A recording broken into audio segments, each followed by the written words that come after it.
That's me with Bill Hilton.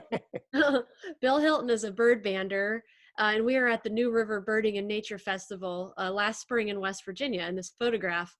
And Bill sets up mist nets, and we just kind of catch whatever birds sort of come by at the festival, and then he bands them for the festival goers. And this was the first time he's ever caught a Cerulean Warbler in his net at the festival. And I was just standing right next to him, and someone had a copy of my book, and we introduced the bird to my book. That's great. And it was a really great moment.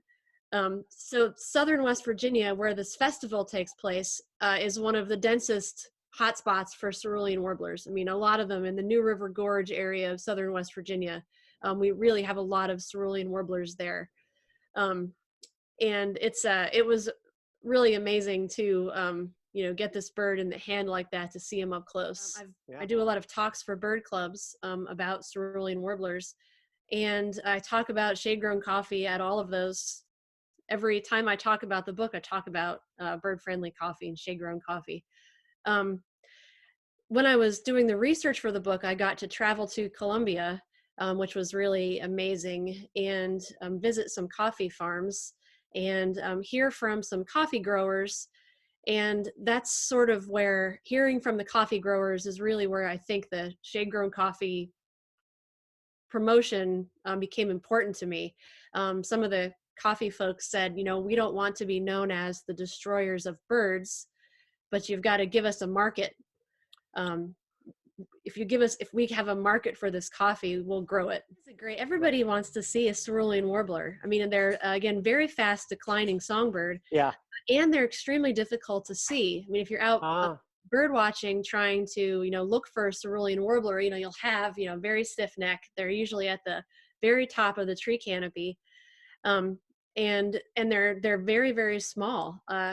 They only weigh 9 or 10 grams, so they're tiny, just a tiny little bird, and they're way up in the canopy, and they're not many of them, so they're tough to see. So it's a bird that's sought after by bird watchers. So and they're also extremely beautiful. I mean, they're bright blue. I mean, there's nothing else that really looks like a Cerulean Warbler. I mean, it's a bright, beautiful, charismatic little bird. So you're saying in West Virginia, these birds are high up in the canopy. So when they're in Central America, and maybe even in particular in a proper bird-friendly setting, what are these birds doing, and where are they in that time of year? Yeah, so it depends on the time of year. So Cerulean Warblers in fall migration, a lot of them show up for a very brief amount of time, just about 2 weeks in Costa Rica. And there they will eat anything that they get their hands on in a plantation, either kind of a shrubby regenerating field or a proper bird-friendly coffee plantation, but also in primary forest, kind of at middle elevations.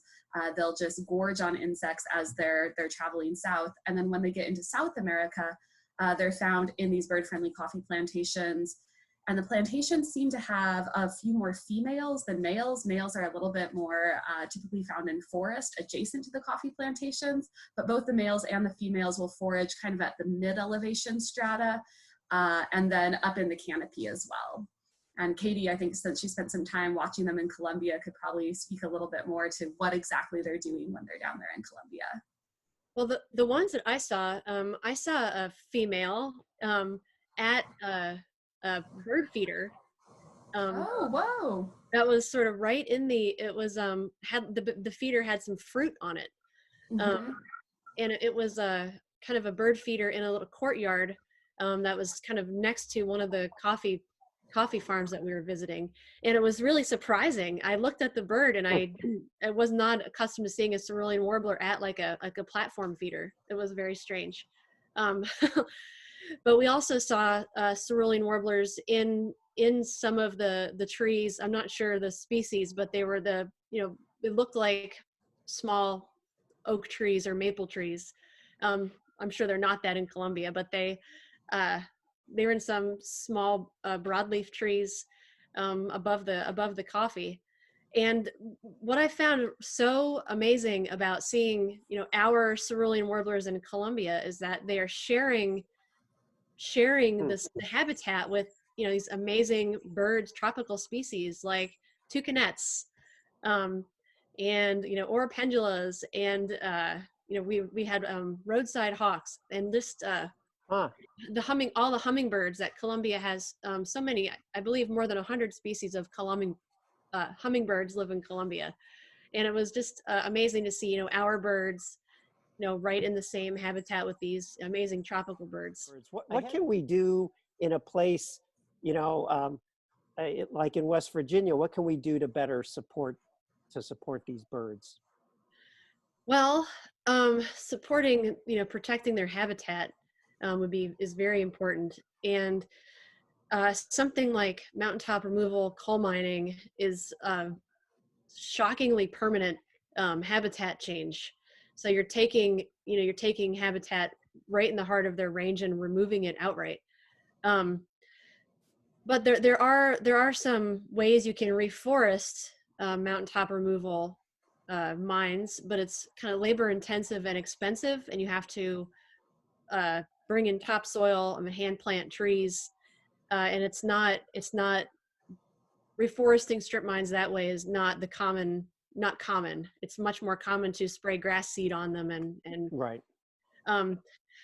But something that I think is really neat about shade-grown coffee, bird-friendly coffee, is it's a consumer choice that people don't have to feel very political about.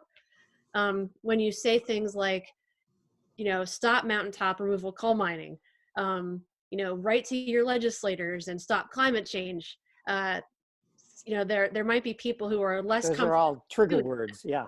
Exactly. Where you can say, instead of buying, this bag of coffee, buy this one. And you're buying a plant that was the beans of a plant that was grown, under the shade of a forest where the birds you love live. Yeah. So it's a very direct way for people to contribute to bird conservation. And that's easier in a lot of ways than writing to your senator, about protecting the forest, or, trying to get, climate change legislation passed or something. It's a very easy consumer choice. Oh, where can I find bird-friendly coffee? And then you can tell people where to find it, and they can go get it. It's kind of a very clean, easy way to help conserve migratory species, like the cerulean warbler and the wood thrush that are so popular with so many bird watchers. I mean, the simple recommendation is anything that's native to your area is better than something that's ornamental and actually comes from Southeast Asia. Yep. So any native tree will be better for the wildlife community in your area. And this goes for grasses and flowers and shrubs as well. So there's a movement right now to make your backyard a bird-friendly backyard. And the recommendation is just plant anything that you like that actually is native to your area. So there's tons of ornamental flowering shrubs and trees that actually come from the area you live in. So making that specific choice just to plant native trees and native shrubs is the easiest step people can take to support these wildlife. Yeah. And then based on the region you are, there's new evidence coming out right now. And I don't know what tree species specifically Doug would tell you to plant, but I'm sure you can write to him and ask him. Right. That's great. Yeah. So I think all crop types can be produced in ways that are not particularly harmful to the natural world. So we've already altered tons of habitat globally. There's very little primary forest left. So the number one recommendation we have obviously is to keep the primary forest in the tropics that still remains. That's part of our mission as well. But then within these areas that are already disturbed, taking steps to either restore them to a level where they're bird friendly, or maintain the bird-friendly habitat that's already there is something we're trying to do. And we're reaching out to large industry groups to do that. Absolutely, we work with small coffee companies like Birds and Beans. And I think we are moving the needle when it comes to the amount of habitat we are protecting. So in the year 2000, when the program launched, we only sold about 2,000 pounds of bird-friendly coffee. Last year, we sold over 2 million pounds of bird-friendly coffee. That's great. But it's really important to note that those 2 million pounds are just a fraction of the bird-friendly coffee that's actually produced in Latin America. And we now certify throughout the tropics. So we also have farms in Ethiopia and India and Indonesia. So it's a growing so on the growing side, we currently certify 20 million pounds of coffee as bird friendly, but only 2 million of those pounds are actually sold as bird friendly on the consumer market. So I think events like this that are raising awareness about bird friendly are super important so that people know this is an option you can take to choose coffee with that label and actually give a market to coffee that is grown in a way that protects birds. That's great. Thanks.